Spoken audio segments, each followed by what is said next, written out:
Rowan hadn't woken up this morning expecting to become the Alpha King's personal pillow. But here she was, his weight pressed into her shoulder, his breath slow and deep against the side of her neck. Each exhale sending a shiver down her spine that had nothing to do with cold and everything to do with the fact that this was insane. The king of the realm, the man who had ended the mountain war through sheer brutality and tactical brilliance, was asleep on her. She could feel the rise and fall of his chest where his shoulder touched hers. Could see things no one was ever meant to see, like how unfairly long his lashes were. The entire council chamber had gone silent. 15 men sat frozen in their seats, staring at her. Counselor Brannon's mouth hung open mid-sentence. A servant in the corner clutched a water pitcher like it was the only solid thing left in the world. Rowan did not dare breathe. This was not how the afternoon was supposed to go. Counselor Brannon's knee had been swelling again. The stubborn old fool refused to come down to the infirmary. So Mistress Silvera had sent Rowan up with a poultice and strict instructions to make sure he actually applied it. Simple. But then the council's discussion had shifted to contaminated grain stores, and someone who'd recognized her as the infirmary herbalist had asked her opinion on treatment. Before she could process what was happening, she'd been waved forward to sit beside the king himself and explain proper fumigation techniques for moldy grain. Walking toward him had been the most terrifying 30 seconds of her life, her pulse a wild, fluttering thing in her throat. King Leander Martel was absurdly tall and broad-shouldered in a way that suggested he could snap a man's spine without breaking a sweat. The sheer physical presence of him was crushing. The dark gray eyes that had locked onto her as she approached had made her forget how to make her legs work properly. She'd lowered herself onto the bench beside him, and she'd had to grip her hands together in her lap to keep them from shaking. His gaze was a physical weight pressing down on her shoulders, her chest making it hard to pull in a full breath. It had been the most unnerving 2 minutes of her life, and then she'd seen it. The deep, bruised shadows beneath his eyes, the hollow carved into his cheeks that shouldn't have been there on a man his age. The rumor said His Majesty never slept. Looking at him up close, Rowan had believed every word, but she had not expected his breathing to deepen as she spoke, or for his head to tip slowly until his temple came to rest against her shoulder. The moment his weight settled against her, the world narrowed to the warmth of him soaking through her sleeve. The impossible reality that the Alpha King had just passed out on a nobody herbalist in front of his entire council. Panic arrived a beat later. What was she supposed to do? The silence spread like spilled water, and now every single person in the room was staring at her with varying degrees of shock. Corbin, the king's beta, rose slowly from his seat and mouthed very clearly, "Whatever you do, do not move." Rowan's eyes went wide. Easy for him to say. He didn't have a mountain of a warlord pinning him to a wooden bench while needing to sneeze. She held her breath. The urge retreated. Barely. 20 minutes crawled by like 20 years. Her shoulder ached. Her spine had gone stiff. She stared straight ahead at the moth-eaten banner on the opposite wall, and tried to think about anything other than the fact that the king's hair was softer than she'd expected. His weight only grew heavier as he sank deeper into sleep, and she sent Corbin a desperate, imploring look. The beta leaned forward slightly, his voice pitched low enough that only she could hear. "The Alpha never sleeps. Certainly not for so long." Rowan blinked at him. So long it had been 20 minutes. A lifetime to her maybe, but hardly what anyone would call a proper rest. She glanced down at the king, at the way sleep had softened the hard line of his mouth into something almost gentle. Something in her chest did an odd, uncomfortable twist. Fine. She could sit a little longer.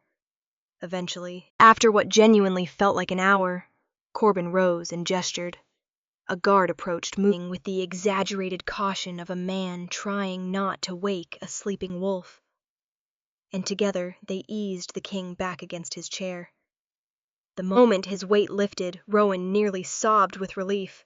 Corbin waved her toward the door. She stood on shaking legs and fled. She made it maybe 2 minutes down the corridor before the beta caught up with her.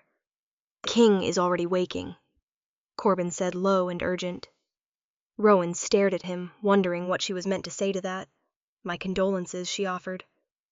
The look Corbin gave her suggested that was not the right thing to say. "What did you do?" he asked. "How did you manage it?" Manage what Rowan asked. "How did you make him sleep?" Rowan gaped at him. "I didn't do anything, I just sat there." The beta's expression didn't shift, but the silence that followed felt far too heavy. "People fall asleep sometimes," Rowan added, suddenly nervous. "Not him," Corbin muttered. A chill crawled down her spine. "Are the rumors true, then? The ones that say he doesn't sleep?" Corbin ignored the question. "Stay in the castle," he said instead. "Don't leave the grounds. I'll be in touch shortly." "Wait, do you think Rowan hesitated? Is he going to be angry?" "I don't know how the king will react," Corbin said quietly. "So don't tell anyone what happened here." "Understood." He left before she could respond. Rowan stood alone in the empty corridor, her pulse still racing, and felt the first cold flicker of genuine fear. She hadn't thought the king would be angry with her. It wasn't her fault he'd fallen asleep. But if he was embarrassed and looking for someone to blame, her stomach twisted.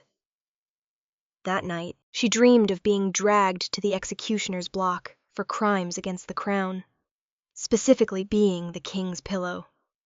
And not a very comfortable one either, the king said in her dream right before the axe fell. She woke with her heart pounding and her sheets twisted around her legs like a noose. The morning light was still gray and thin when someone knocked on her door. A guard stood in the corridor, his face carefully blank. "You're being summoned," he said. "By the king himself." Chapter 1. The waiting room was small, windowless, and smelled faintly of old wood and anxiety. When Corbin stepped inside, Rowan's heart lurched into her throat. "Miss Rowan," Corbin said, his voice calm. Too calm. "Thank you for waiting. Is it true I'm being summoned by the king?" Rowan gulped. "Almost," the beta replied. "I've summoned you in his name. Would you be willing to sit with the king during a private meeting?" He paused. "An experiment, if you..." She stared at him. "Why?" It came out as a squeak. Corbin didn't answer. The walk to the king's office felt like a funeral march. Rowan's pulse hammered in her ears with every step. He's going to recognize me. He's going to remember. He's going to know I was the one who accidentally made him sleep like a baby in public somehow. Corbin stopped at a heavy oak door and pushed it open.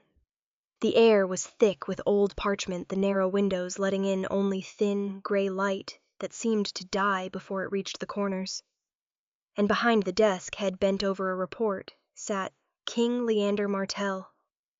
He didn't look up, didn't acknowledge the door opening, didn't acknowledge Corbin's presence, didn't so much as twitch when Rowan stepped inside.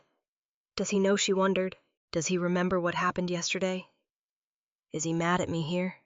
Corbin murmured, gesturing to a chair along the wall. The wood creaked beneath her weight as she sat, but the king kept reading. His face a mask of controlled focus. He paid her no attention. Rowan pressed her hands together in her lap. The fire crackled. The clock on the mantel ticked. The king turned another page. Maybe he doesn't know, she thought. Maybe Corbin didn't tell him. 2 advisors entered, followed by a third. They spoke in low voices, and the king listened without looking up, asked questions in a low voice, made notes in the margins of his reports. Rowan watched the clock, counted the seconds. 10 minutes passed. 10 more. The king's pen stilled on the page, just for a moment. A brief hesitation, like he'd lost his train of thought. Then he shook his head slightly and kept writing. Oh no, Rowan thought. 5 more minutes, and Leander's head dipped. It was subtle, just a slight forward tilt that he caught immediately. He blinked hard, pressed his fingers to his temple, and forced his attention back to the document in front of him. One of the advisors was speaking. The king nodded at something, but his eyes had gone slightly unfocused. Rowan's pulse roared in her ears. She couldn't look away. His head dipped again, slower this time, and he didn't catch it as quickly. His hand went slack around the pen. The advisor finished his sentence and waited for a response. The king's eyes closed.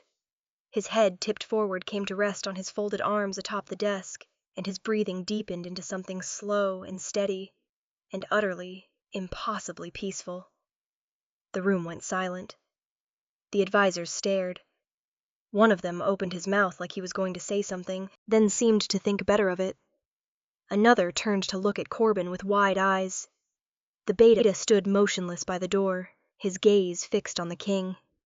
"What?" one of the advisors whispered. "What do we wait," Corbin said quietly. One of the advisors shifted his weight. The beta's gaze snapped to him sharp and warning, and the man froze. Minutes crawled by, then an hour, then 2. The advisors filtered out one by one, and the office fell into heavy silence. Just Rowan, the beta, and the king. She didn't dare move. Finally, Corbin turned to her. "You can go," he said quietly. Rowan stood on shaking legs and fled. She stumbled back to the infirmary, her mind a chaotic mess of half-formed fears. He fell asleep. Twice, during meetings, and I was there both times. What if he thought she'd seen too much? What if falling asleep in front of his council was some kind of weakness he couldn't afford anyone to witness? Kings didn't just pass out at their desks. That wasn't normal, and she'd been there. She'd seen it. Mistress Silvara was grinding something at the workbench when Rowan pushed through the door. "What happened?" she asked, like she could read minds. Rowan opened her mouth. No sound came out. "Rowan," Silvara said, her voice sharpening. "Breathe. What happened?"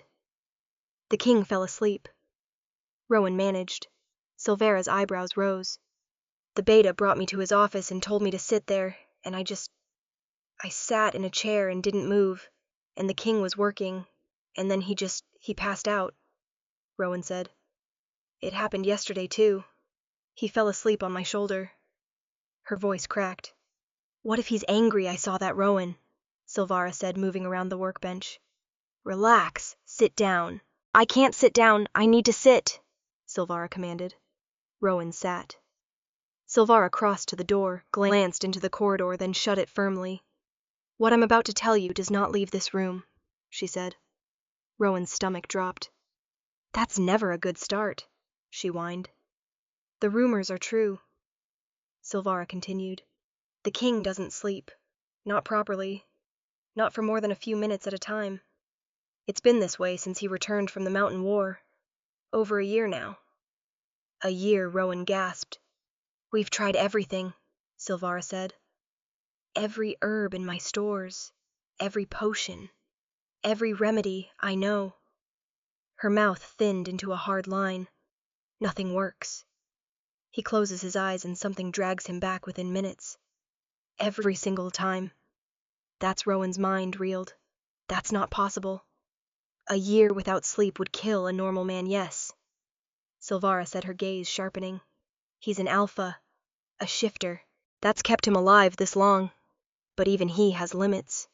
The beta fears he won't survive another 6 months. He's been helping the king hide this from court, but the floor seemed to tilt beneath Rowan's feet. "But he slept yesterday," she whispered. "For almost an hour." "And today?" Silvara asked. 2 hours, Rowan said. The silence that followed felt heavy enough to crush her. "What herbs were you working with yesterday?" Silvara asked suddenly. "Before the council meeting. What were you carrying on your person?" Rowan blinked at the abrupt shift. "Willow bark. The poultice for Councillor Brannon's knee. Some dried lavender I'd been sorting earlier in the day. Nothing unusual." "Why?" Silvara shook her head. "And today, what were you carrying today?" "Nothing," Rowan said. "I wasn't working with anything." Silvara moved to her shelves. "Scent-based sedatives are rare, but they exist. If something in your natural scent, or perhaps a residue from the herbs you handle regularly, wait. Rowan said, her voice strangled. So you think he fell asleep because of me? Silvara paused, turned to look at her. Don't you? She asked. Rowan bit her lip. She'd rather hoped she'd been at the wrong place at the wrong time. But now that Silvara said it out loud, she realized that's what the beta thought. That's why he'd brought her to the office today. Oh, gods, Rowan whispered. A knock sounded at the door. They both froze. Silvara opened it to reveal Corbin standing in the corridor. Miss Rowan, Corbin said politely. A word, please.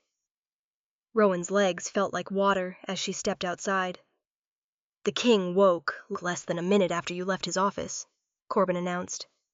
The implication settled over her like a physical weight. Like yesterday, she said. Corbin's expression didn't change, but something shifted in his eyes. Does the king know? She asked. Oh, yes, Corbin said calmly. He knows, and he's requiring your presence. Tonight, at sunset, in his private chambers. Rowan's heart stopped. Chapter 2. That evening, a guard led Rowan through corridors she'd never walked before. The upper levels of the palace where nobles kept their chambers and servants knew better than to linger. Why am I being summoned to his rooms? She thought. The possibilities spiraled through her mind, and her thoughts took a sharp, mortifying turn. What if he wanted her in his bed? She shook her head. No, absolutely not. Kings didn't summon random herbalists for that. But she couldn't help it. She imagined him asking her to unlace her dress, his voice low and commanding. His hands. Rowan's face burned. The guard stopped at a set of carved wooden doors and knocked once. Enter, came the king's voice from inside. The king's chambers were the largest room she had ever stood in, weapons hung on the walls, swords, a bow, a shield bearing the Martel crest, and in the center of it all, impossible to ignore the bed. It was enormous, and the sight of it made Rowan's stomach drop because it was his bed, and she was standing 5 feet away from it, and she had no idea why. He was standing by the window, but hearing her arrive, he turned. Your Majesty, I'm so sorry, Rowan exclaimed. I promise I won't tell anyone you fell asleep on my shoulder. The king frowned. What he asked. I mean, Rowan barreled on. I did tell Silvara, but she already knew you had trouble sleeping because she's a healer, and I did not tell her you sort of drooled. There was a beat of absolute silence. Then the king cleared his throat. Thank you, he said, looking distinctly uncomfortable. It was the first time he'd addressed her directly. His voice was lower than she'd expected, quieter, and it sent a shiver down her spine. Another beat of silence. He crossed his arms. The movement drew her attention to the breadth of his shoulders. This is a practical arrangement, he said, his tone clipped. No one speaks of this outside these rooms. Is that understood? Rowan nodded mutely, wondering what exactly was the arrangement. Sire, I'm not... She flushed, heat crawling up her neck. He frowned. You're not what I'm saving myself for marriage. Rowan blurted out, her voice coming out louder and more defensive than she'd intended. The king blinked at her. Slowly. What do you think is going to happen here? He asked. Rowan opened her mouth closed. It had absolutely no idea what to say, and it must have shown on her face because he added, sounding almost startled. You'll sleep here. I'll sleep here. That's all. Rowan's gaze dropped. At the foot of the massive bed, someone had set up a narrow pallet with a thin pillow and a blanket that looked borrowed from the servants' quarters. Oh, she said, her voice small. Of course, she thought. He's the king. He could have anyone. Someone beautiful. Someone appropriate. She wanted the floor to open up and swallow her whole. Rowan moved to the pallet and knelt down, smoothing the blanket with quick, practiced movements. What time do you retire, Your Majesty? She asked. When I can no longer avoid it, he replied. And do you have a preference for candlelight or dark? She asked, not looking up. Dark. His voice came from closer than she'd expected. She glanced up and found he'd moved to the other side of the bed. "Would you like the fire banked?" she asked. He sighed, and the sound was so bone-deep tired, it made her chest ache. "No."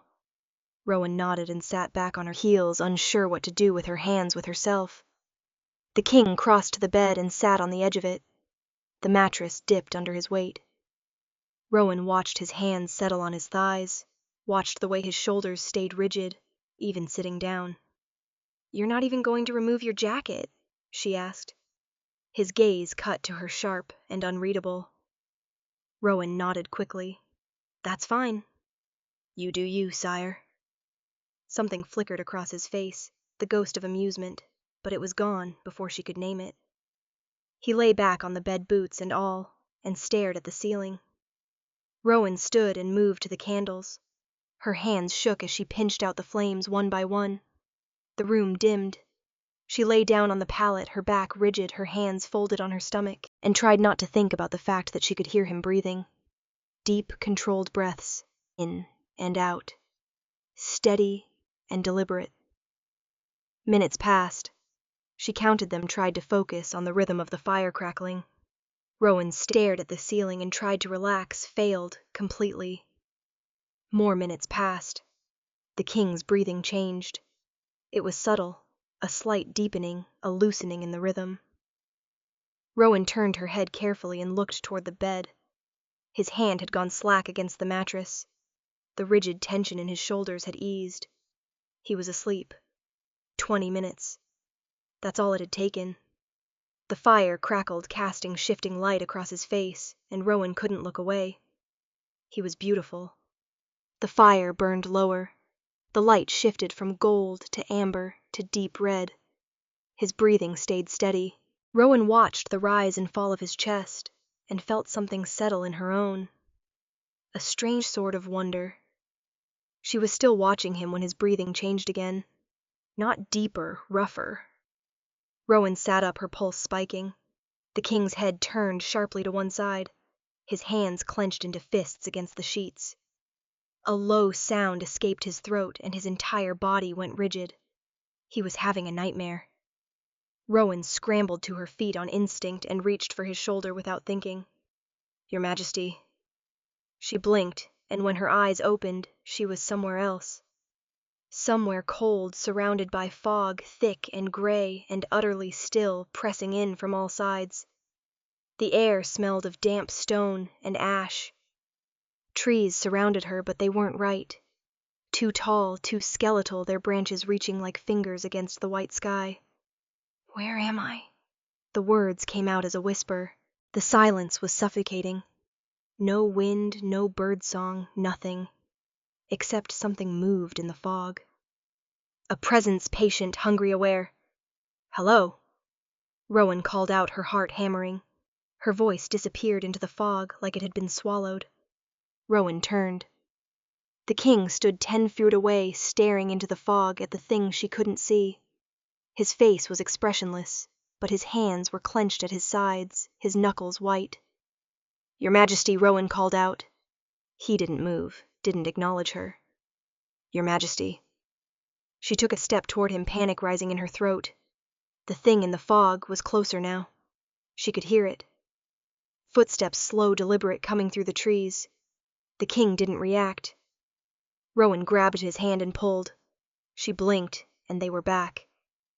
The king's chambers, the dying fire, the warm, amber light. Rowan was standing beside the bed, her hand still on the king's arm. He was asleep beside her, his breathing steady again, his face peaceful, like nothing had happened. She pulled her hand back slowly, her heart racing, and stared down at him. What just happened? She wondered out loud. Chapter 3. Rowan's eyes opened slowly, adjusting to the dim, gray light of early morning. The king was staring at her. He stood by the window, fully dressed, silhouetted against the pale dawn light. She sat up quickly. "Your Majesty, is something wrong?" He seemed to startle slightly, and a faint flush crept up his neck. "Not at all," he said. There was a pause, awkward and heavy. Then, "This arrangement continues until further notice. The infirmary will manage your absence during the evenings."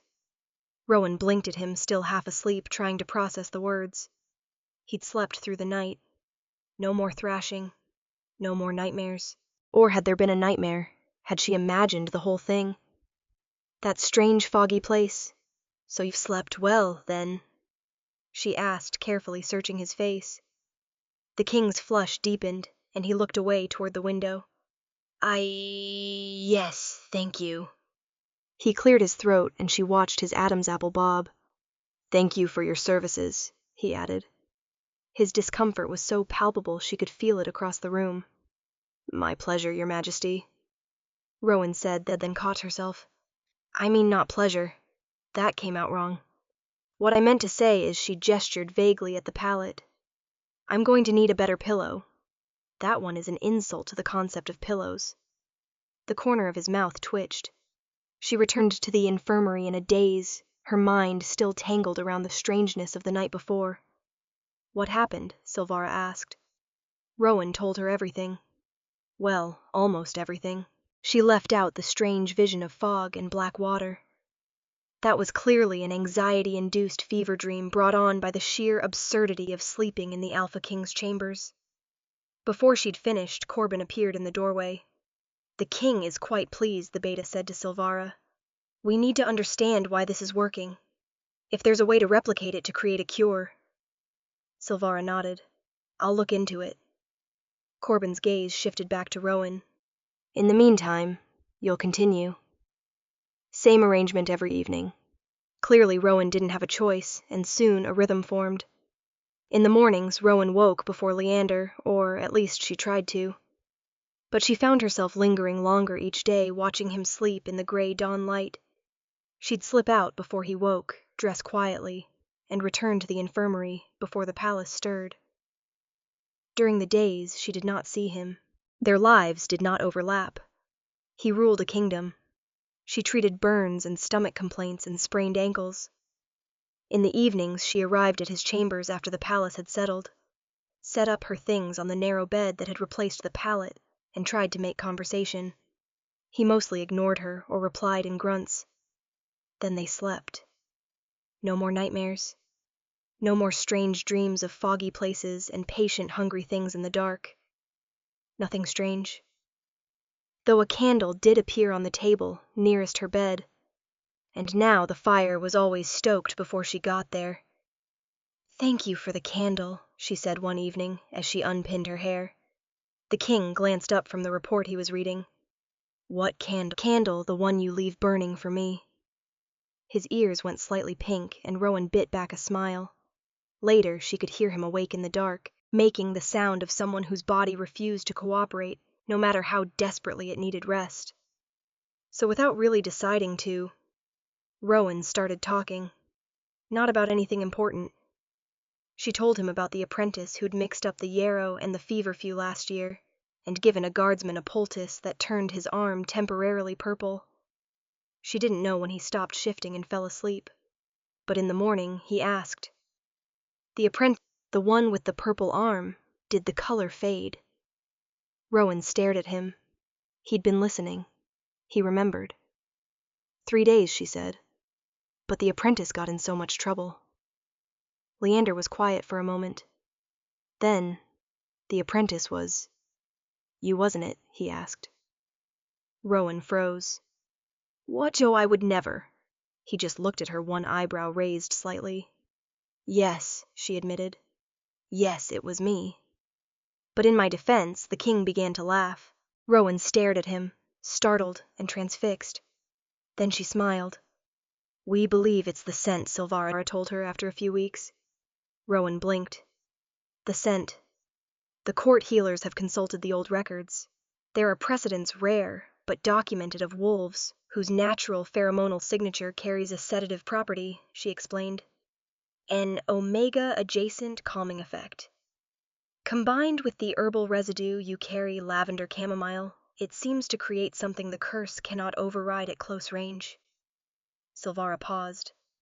The data suggests that maintaining physical contact through the night would give him the deepest, most sustained sleep, she added. The implication hung in the air. Are you saying I should cuddle, the king? King?" Rowan asked. Silvera's expression didn't flicker. "I'm saying if you want to help him, you need to start sleeping closer to him." Leander resisted the suggestion predictably. How was not going to be cuddled? He was not an infant who needed holding. The refusal lasted 2 days. On the second night he had a bad nightmare, and Rowan took his hand. His fingers closed around hers, desperate tight, and within minutes the nightmare released him. In the morning he said, "Fine," just that. But now Rowan was preparing herself to sleep in the king's bed.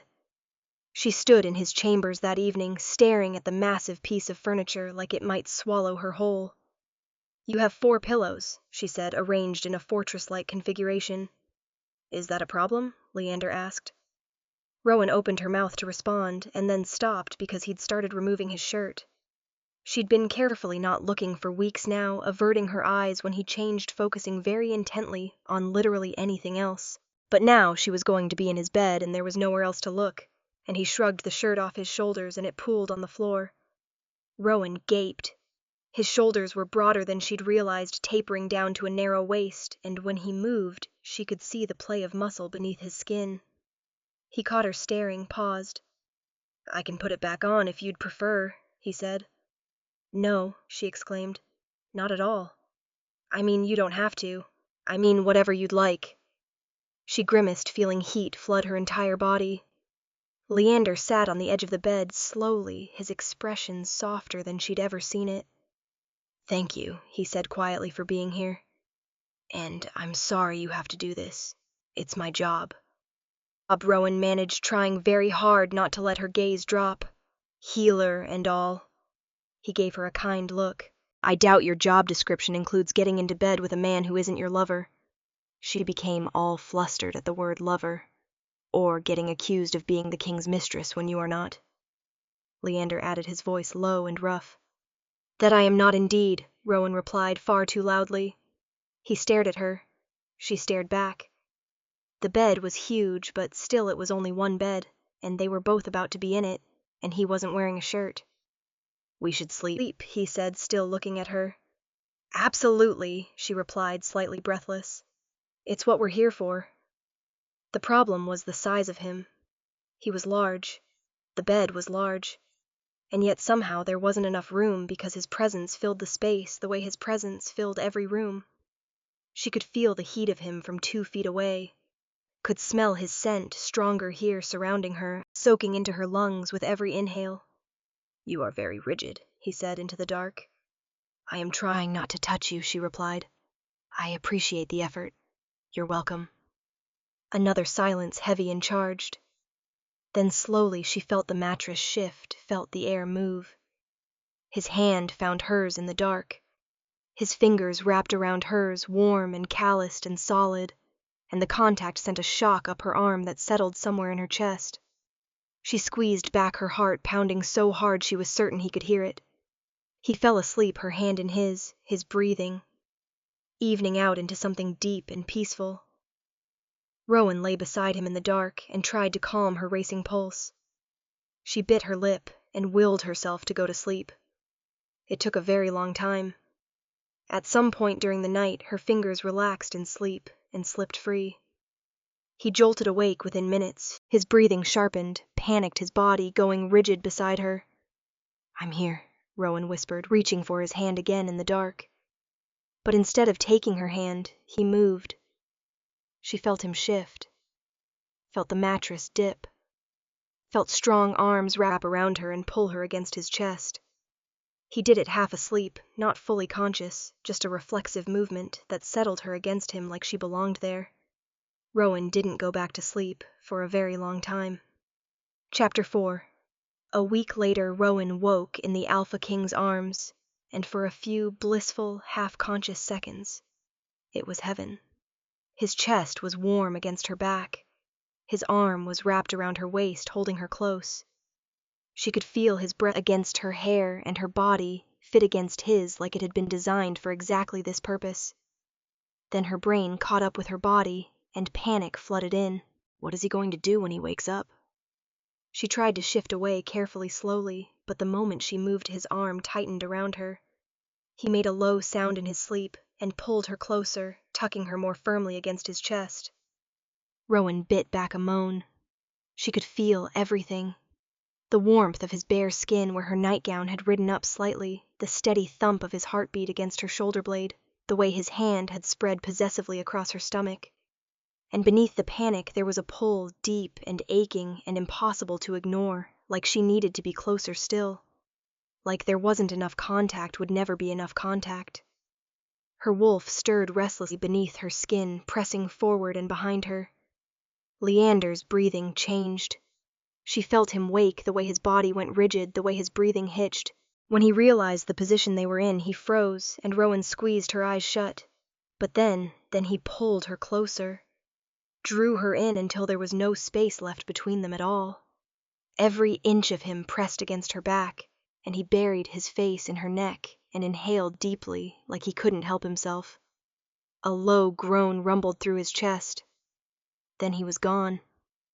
He pulled away so abruptly she nearly fell backward into the empty space he left behind.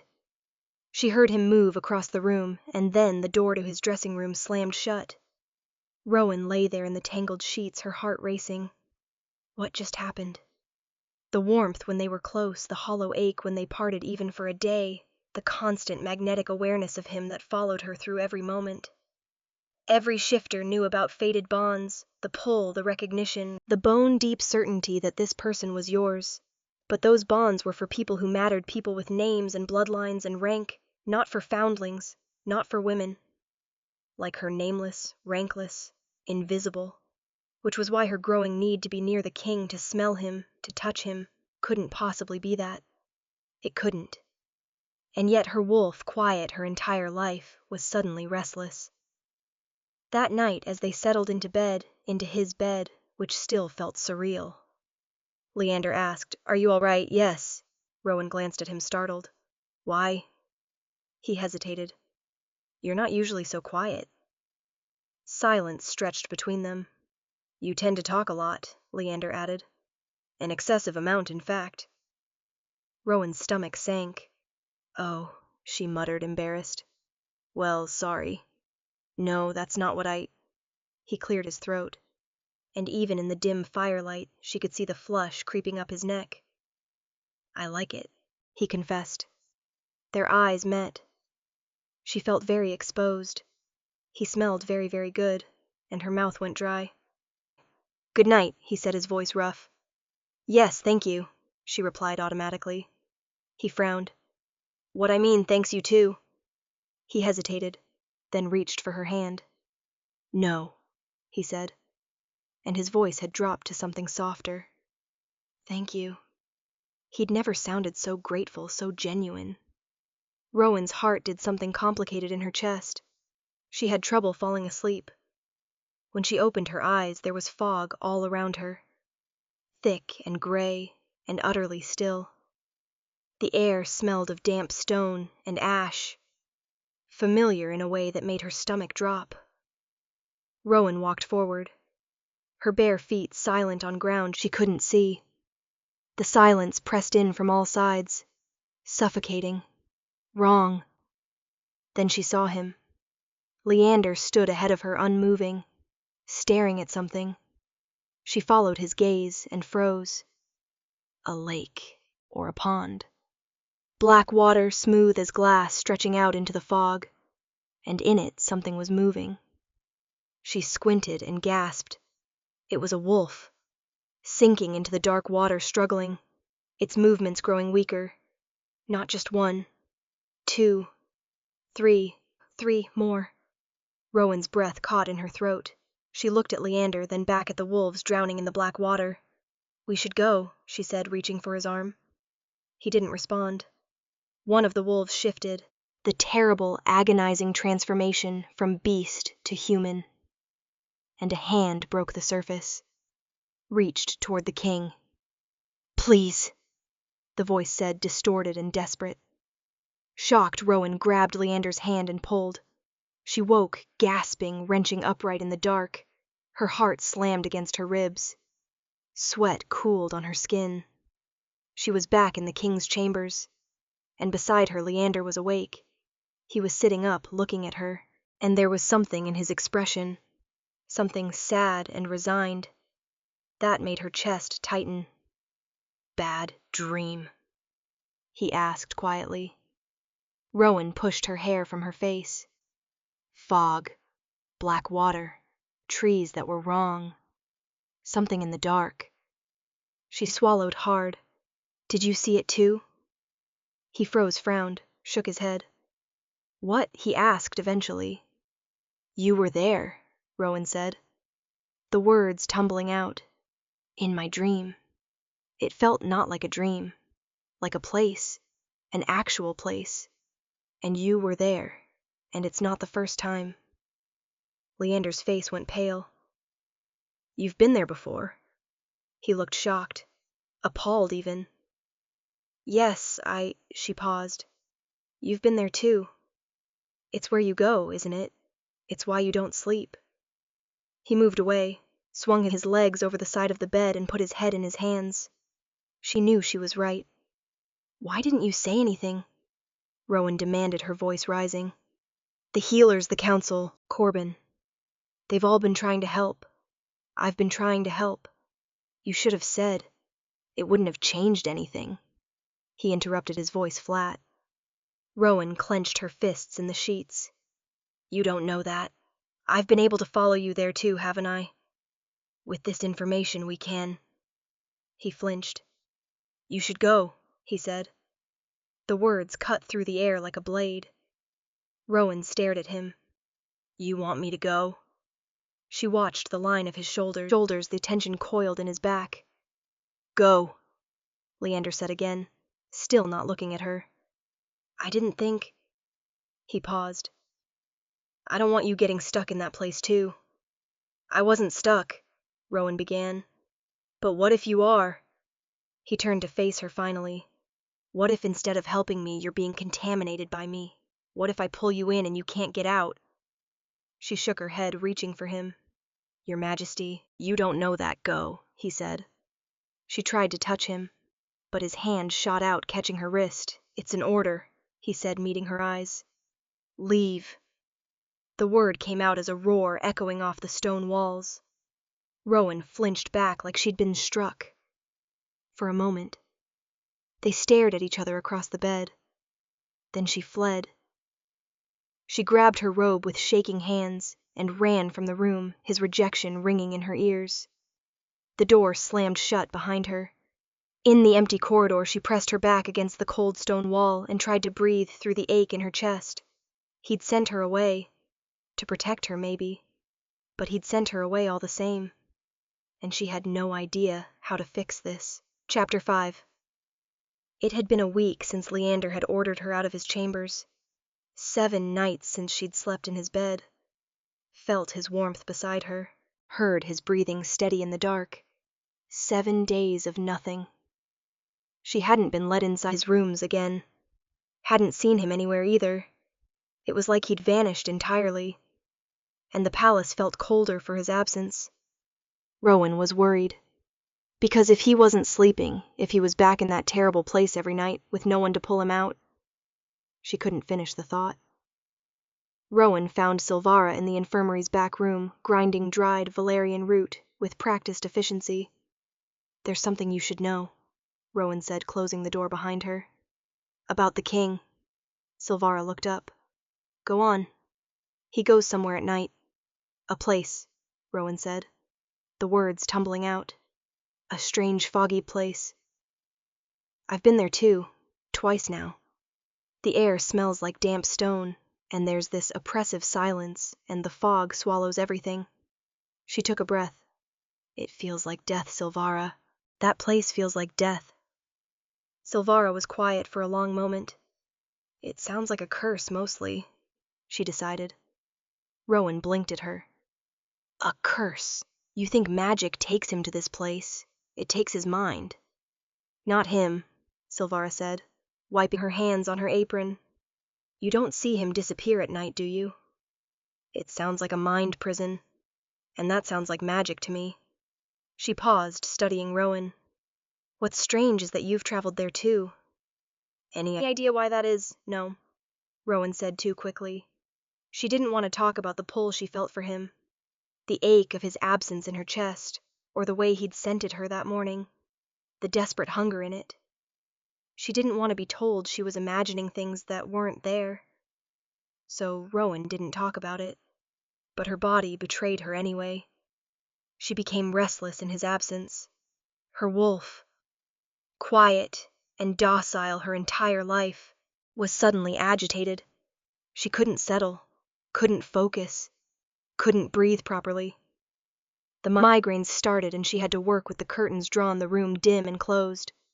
Then came the weight, a crushing heaviness in her chest, and beneath it all a constant gnawing anxiety that had no name and no cure.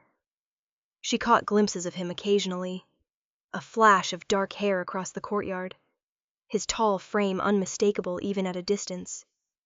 But he never looked at her, never made eye contact, never acknowledged her presence at all.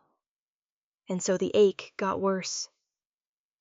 By the 7th day, she could barely stand upright. Counselor Brannon sent for her that afternoon, his knee again swelling and painful. Rowan gathered the necessary supplies. Each movement took more effort than it should. The corridor seemed to stretch longer than usual as she made her way to the council chambers. The door was open. She could hear voices inside. Brannon's gravelly tone complaining, Corbin's measured responses, and beneath it all, a voice that made her heart lurch with desperate relief. Leander. Rowan paused in the doorway. He was there, at the head of the long table surrounded by maps and correspondence. She took a breath and stepped inside. "Your medicine, counselor," she said. She crossed toward Brannon, acutely aware of Leander's presence to her left. She glanced at him as she passed. He didn't look up. His gaze stayed fixed on the document in front of him, his jaw tight, his posture rigid, like she wasn't there at all. The ache in her chest intensified. Rowan reached Brennan's side and set down her supplies on the table with a soft clink of glass against wood. Her hands trembled slightly as she prepared the compress. She could feel Leander across the room, could sense every breath he took, but he wouldn't look at her. She tried again, lifting her gaze as she's worked, willing him to meet her eyes. Nothing. He turned the page. The weight in her chest grew heavier. Her vision swam slightly at the edges, gray creeping in. The room felt too warm suddenly, the air too thick. "Counselor, if you'll just—" She started reaching for his knee. The world tilted. It happened fast. Her vision went white at the edges, then gray, then black. She heard the tincture bottle hit the floor. She heard her name. Rowan. Sharp and alarmed and utterly devastated, in a voice she would know anywhere. Then she was falling and the world was disappearing, and strong arms caught her before she hit the ground. She felt herself being pulled against a solid chest, felt hands cradling her head, felt the frantic thunder of a heartbeat beneath her ear. She woke to the smell of dried herbs and linen. The infirmary. She was in the infirmary. Rowan blinked, trying to orient herself, and froze. Leander sat beside her bed, his head in his hands. When he heard her stir, he looked up, and the relief that flooded his face was so profound it stole her breath. "You're awake," he said, his hands hovering like he wanted to touch her, but didn't dare. Rowan stared at him, confusion and surprise warring in her chest. "Your Majesty, He was on his feet, immediately leaning over her. "What's wrong? Have you not been eating? Are you ill?" His gray eyes swept over her face, searching. Then he turned to glare at Silvara, who stood near the doorway. "The head healer wouldn't say anything," he said tersely. "Doctor-patient confidentiality," Silvara confirmed. Leander's growl was low and dangerous. "I deserve to know what's wrong with my—" He stopped himself, his jaw clenching. "With Rowan." He turned back to her. "Have you woken up there again? In the hollow—" "In the what?" Rowan blinked. "It's what I call the place," Leander started. "The foggy place." Rowan frowned. "Well, I suppose the hollow sounds better." Leander snorted, but he still looked worried. "Have you woken up there?" he insisted. Silvara looked curious too, her sharp gaze fixed on Rowan's face. Rowan didn't want to lie, but he wouldn't tell her anything wouldn't let them help. He'd been keeping this secret, and look where it had gotten them. Her passed out on a council room floor, him looking like he hadn't slept in days. It wasn't nice to lie, but I mean maybe, she said, adding the saddest pout she could manage. I'm not sure. It's all a blur. Leander's face fell. Well behind them, Silvara, who wasn't buying it, mouthed sneaky. To Rowan. I knew it, the king said. This is all my fault. Silvara jumped in smoothly. Your Majesty, perhaps now would be a good time to finally tell us the healers, who've been looking for a way to help you about this hollow. When Leander looked defensive, she added her tone gentle, but firm. For poor Rowan's sake, if anything. Leander sank back his shoulders, dropping the fight going out of him. The Steel Claw Pack. He said, his voice low and controlled, each word carefully measured. A rogue settlement on our borders led by an alpha named Ragnar, who believed the throne had abandoned the borderlands. He and his people kept attacking raiding villages, killing innocents. His hands clenched into fists. I tried to negotiate a treaty. It failed. Ragnar wanted blood. He paused, swallowing hard. So there was blood. There was war. He sighed, his jaw tight enough that Rowan could see the muscle jumping beneath the skin. I ordered a march on the Greyclaw settlement because every other option had been exhausted. There was a battle. Another pause, heavier this time, and when he spoke again, his voice had dropped to barely above a whisper. There was so much blood. Is that where Ragnar lost his life? Silvara asked. Yes, Leander said, not looking at either of them. I offered him surrender. He wouldn't hear it. Rowan watched his face, saw the weight of it pressing down on him.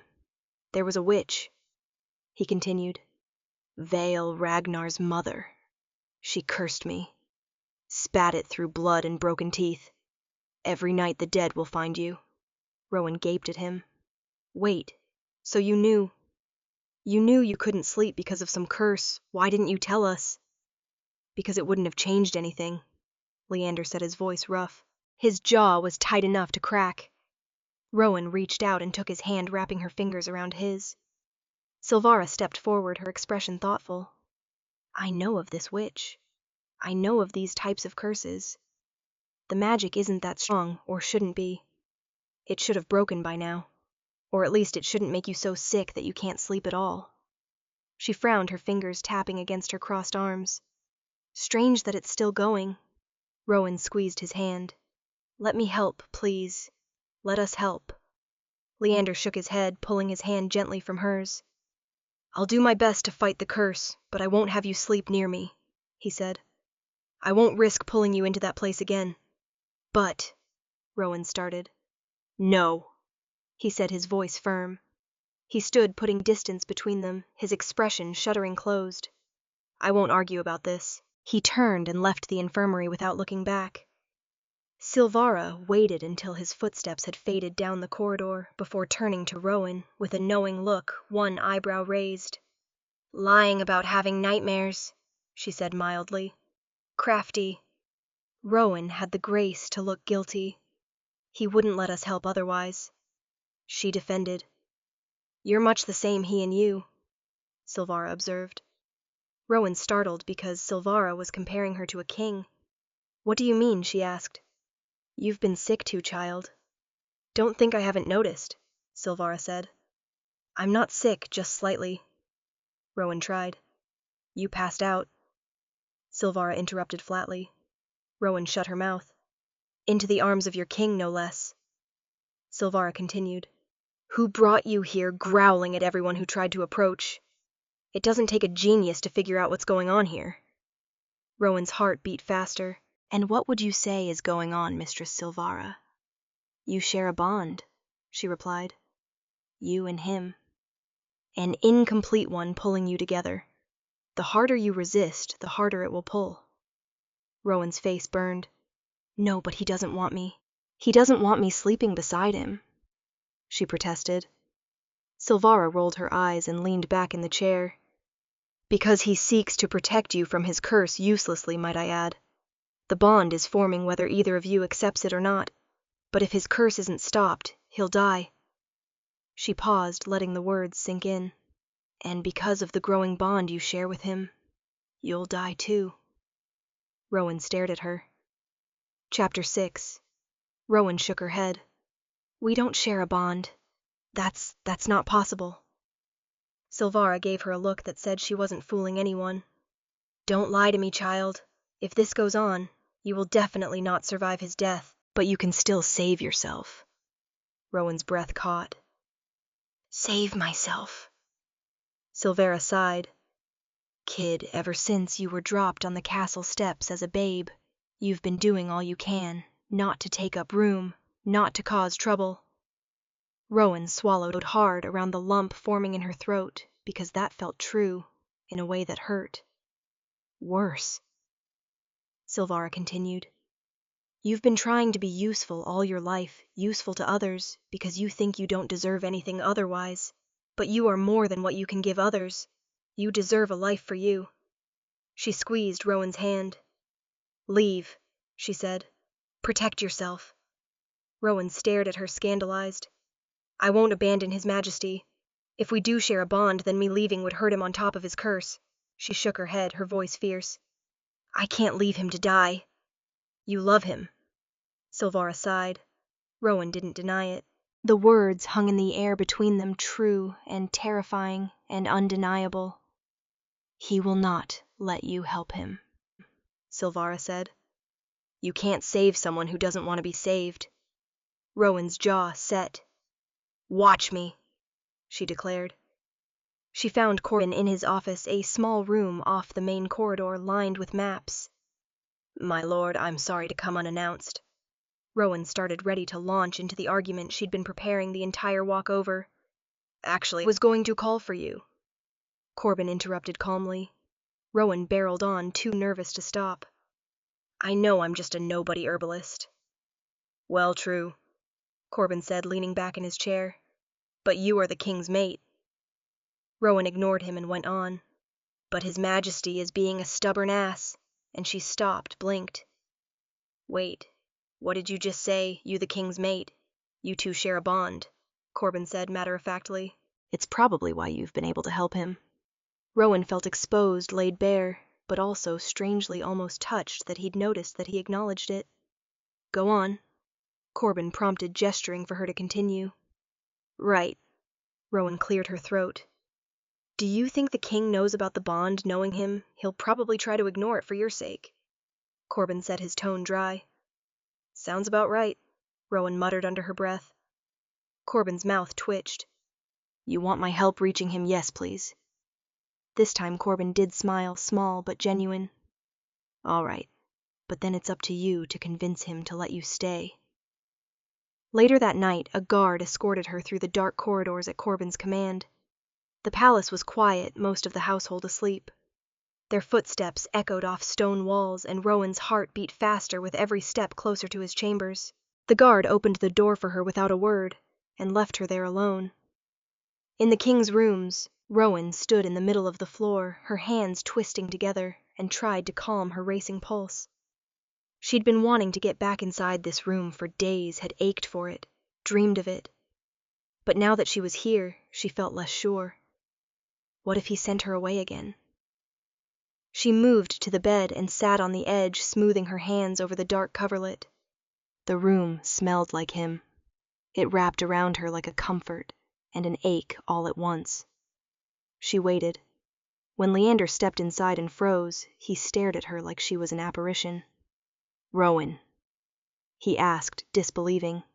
She rose quickly. Your Majesty. His hands clenched into fists at his sides like he wanted to reach for her, but was physically restraining himself. Rowan, it isn't safe for you to be here, he said. It isn't safe for me to stay away, Your Majesty, she replied, holding his gaze.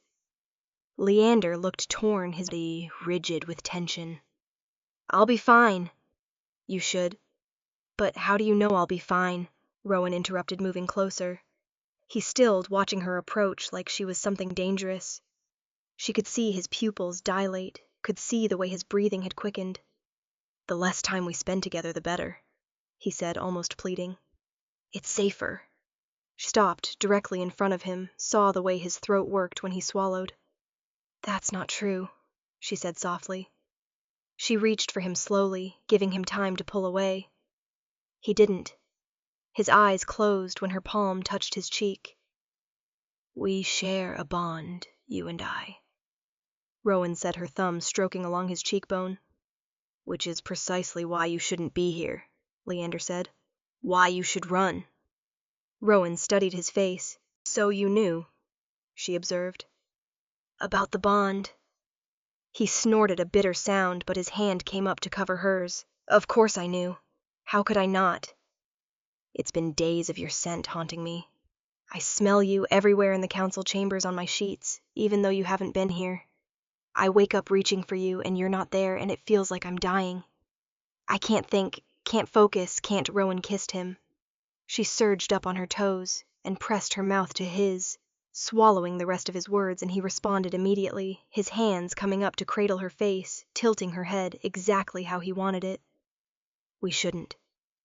He paused against her lips, even as he walked her backward until her back hit the wall with a soft thud. "Do you not want to?" she asked breathlessly. Leander chuckled low and rough. "Can you not feel how much I want to?" he asked, his breath warm against her mouth. "But I also want you safe. I'll be safe if we stay together," Rowan said, biting her lip. "Being away from you, it—" "Don't say that," Leander protested. "It hurts me." She finished anyway. "It's why I fainted." "Rowan." Her name was a groan, agonized and longing. She kissed him again, pouring everything she felt into it, and he responded with equal fervor, his hands sliding into her hair. "If you don't leave right now," he said, "I won't be able to stop." Rowan looked up at him at the conflict warring in his gray eyes. "If you want me to go, then make me go." He stared at her for one long, suspended moment. Then his mouth crashed against hers with renewed hunger, and this time there was no hesitation. He lifted her, just picked her up like she weighed nothing, and she wrapped her legs around his waist on instinct. He carried her across the room, his lips never leaving hers, and laid her down on the bed. Settling between her legs, his weight, welcome pressure. Rowan's fingers fumbled with the buttons of his shirt, needing to feel his skin, needing more contact. The world narrowed to sensation, the heat of his mouth on her throat, the drag of his hands across newly bare skin. What followed was overwhelming in the best way, new and tender and passionate all at once. The pleasure built slowly, steadily, until Rowan was clinging to his shoulders, lost in the sensation of being completely connected to him. When release finally came, it crashed over her in waves, and she cried out his name. Leander followed with a groan and bit down on her neck, the mating bite, instinctive and claiming. The bond snapped into place like a lock clicking home. Rowan felt it settle in her chest, warm and golden and right, connecting her to him in a way that went deeper than flesh, deeper than thought. She bit him back on instinct, marking him as hers, and felt his answering groan vibrate against her teeth. The bond flared brighter, complete, now sealed. They made love, again and again. Each time was different, slower, then faster, then achingly, tender, learning each other, claiming each other until they were both exhausted and sated and utterly wrung out. Finally, Leander rolled onto his back and pulled her against his chest, his arms wrapping around her like he never intended to let go. She felt him surrender to sleep, his breathing evening out, his body going heavy and relaxed beneath her. Joy swelled in her chest. She'd done this. She'd given him this. He was sleeping peacefully with her in his arms. The future felt bright possible. Rowan closed her eyes and let sleep pull her under. She woke up, surrounded by fog. Chapter 7. The fog was alive. It moved with intention, pressing against Rowan's skin, like hands in the dark, cold and invasive and wrong. The air smelled of ash and grief and the absence of hope. Leander. She called out, her voice swallowed almost immediately by the oppressive silence. This was never a nightmare, she realized with creeping horror. This was a prison, a cage built specifically to hold him, to break him night after night after night. She found him on his knees in a clearing, if it could be called that, a space where the fog thinned just enough to see. Leander. Rowan rushed forward, her bare feet silent on the too soft ground. He was diminished in a way that made her heart stop. The man she knew, the king who commanded a room simply by entering it, the wolf whose presence was undeniable, was stripped away here. What remained was so utterly defeated, it made her chest ache. She dropped to her knees beside him, reaching for his face. Leander, look at me. Please. His eyes were fixed ahead, staring at something in the fog. Rowan followed his gaze, and her breath caught. Figures moved at the edge of the clearing. Shapes with faces she didn't recognize. Soldiers in torn uniforms. Civilians with wounds that would never heal. Wolves in human form, with eyes that reflected nothing but death. The dead won't leave you alone. She murmured, understanding, settling over her like ice water. So much death. But of course, what did she expect from a war? He was being haunted by thousands. They stood silent at first, then began to murmur. Their voices overlapped, creating a terrible chorus of accusation and sorrow that echoed through the fog. Some wept. Some screamed. And Leander just watched, like he couldn't bear to close his eyes. Come, Rowan said, pulling at his hand. We have to get out of here. He didn't move. She felt his pain through the bond, a crushing wave of sorrow and guilt, so profound it nearly dragged her under with him. Then the sorrow intensified, crystallized, focused. One figure stepped forward from the mass of dead closer than the rest. A young woman, small with gentle eyes and a wound in her chest that would never close. Blood stained the white cloth she clutched in her hands. Ada, Leander murmured, and the name came out broken. Who is she? Rowan asked, though she could feel his guilt and horror intensifying. Suddenly the bond flared, and she saw the young woman running toward their line. White cloth raised high, her face, desperate and hopeful, trying to broker peace for her people. Someone shouting. Chaos. The terrible moment of hesitation that lasted too long. And then she was falling, the cloth still clutched in her hands, surprise and betrayal written across her face. Leander holding her body afterward. Horror seizing him as he realized what had happened, what he'd failed to prevent. I'm sorry, Leander said to the ghost.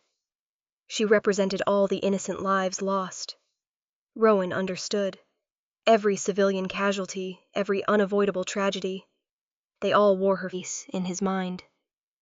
Your Majesty, these are the casualties of war, someone had told him in that memory. An advisor, perhaps, trying to offer cold comfort.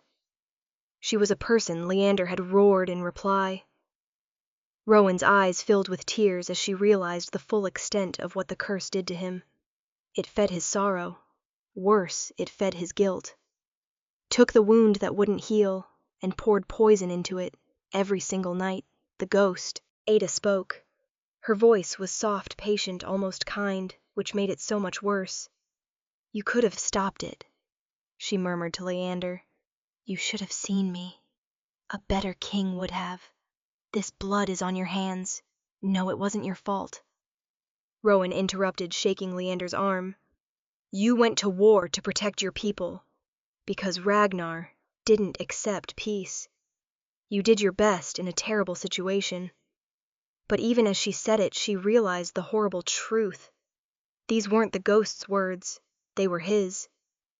The curse had taken his guilt and given it a mouth, and every night it fed him the poison he already believed. You can't save someone who doesn't want to be saved, Silvera had told her. Rowan watched Leander's head, dropping his hands, pressing flat against the yielding ground. She could feel him through the bond, and what she felt wasn't fear. It was agreement. How wasn't fighting the hollow? He was agreeing with it. You think you deserve this, she whispered, horrified. That's why the curse is growing. That's why you won't fight it. Because you think you deserve it. He did. She felt it now clear and undeniable through their bond. He believed Ada's death, all their deaths, was a debt he hadn't finished paying. Rowan didn't know what to do. She knelt beside him in the soft, wrong ground. What happened to them? To you? It was awful. Rowan murmured, her voice thick with tears. It was awful, and you can't just forget. I get that. I'm sorry. Leander's head lifted slightly. His eyes found hers, and they were raw, stripped of every defense. She ran toward the line, he said. She was carrying a white cloth. She was trying to surrender, and I did not see her in time. Rowan's eyes filled with tears, feeling his guilt and shame at full force through the bond. You were not enough to stop it, she said to Leander, forcing the words out past the lump in her throat. But no one could have been. That is not a failing. That is the truth of war. It doesn't say anything about you. She paused, then continued, her voice softer. My parents abandoned me, and for so long I thought I deserved it, that if I'd been better, somehow they would have kept me. But that's not how it works. She looked at the ghosts surrounding them, then back at Leander. I deserve to move on from the past, to heal, and so do you, and so do they. Her gaze swept over the crowd of dead. You're all trapped here, but you can let them go. Rowan felt the tears on her face and didn't wipe them away. She reached out and took Leander's hand, gripping it tightly. Let her go. She said, her rest. You are allowed to put this down. For a long moment, nothing happened. Then Leander's fingers tightened around hers. I'm sorry, he said again. I'm sorry I couldn't save you. I'm sorry for all of it. The fog began to pin. The dead one by one turned away and dissolved into the gray like breath into cold air. Their voices faded. Ada's ghost looked at Leander one last time. She closed her eyes. She was gone. The fog dissipated. Leander fell forward into Rowan's arms. She caught him, holding him tightly as he shook as the year of grief and guilt finally broke open and poured out of him. I've got you, she whispered against his hair. I've got you. Rowan woke in his arms in his bed in the warm, familiar darkness of his chambers. She blinked, disoriented, her heart still racing from the hollow. Leander was awake beside her, looking down at her with eyes filled with tears, but he was smiling. Fragile, genuine smile. He cupped her cheek, his thumb brushing away the tears on her face that she hadn't realized were there. Thank you, he whispered. Rowan smiled back, fresh tears spilling over. They held each other in the dark, the bond humming warmly between them. Epilogue. The curse didn't break all at once. Leander still had nightmares. The guilt didn't disappear just because he'd chosen to let it go. Grief didn't work that way, and neither did healing. But Rowan was there. Every time he woke in the dark, she was there. She just held him and listened when he needed to talk. And slowly, painfully slowly, he learned to speak about the war. You're allowed to remember them, she told him one night. You're allowed to grieve, but you're also allowed to live. It took months, but the nightmares grew less frequent, and night by night, he learned to sleep peacefully beside his mate. Their mating was wonderful, even if the court's reaction was complicated. A foundling herbalist as the Alpha King's mate was not what anyone had envisioned. The whispers followed Rowan everywhere. She felt the weight of every gaze when they announced the bond officially. Felt it even more acutely on their wedding day, when she stood before the entire court, in borrowed finery, and promised herself to a king. But Leander's hand had been steady in hers. His voice had been sure when he spoke his vows. They'll get used to it, he'd murmured against her temple afterward, holding her close, in the privacy of their chambers. If not, they can take it up with their king, who happens to be unreasonably fond of his mate. Now, months later, Rowan woke slowly to pale morning light filtering through the curtains. Leander was still asleep beside her, his face peaceful, his breathing deep and even. One arm was wrapped around her waist, holding her close even in sleep. No nightmares, no fog waiting to pull him under. Rowan watched him for a moment, warmth blooming in her chest. Then she settled back against his shoulder, letting her eyes drift closed. And they slept. Thank you so much for listening. If you'd like more stories, more moments, more time in these worlds, you can find exclusive content bonus chapters and ad-free episodes on my Patreon. And until then, I'll see you very soon for the next story.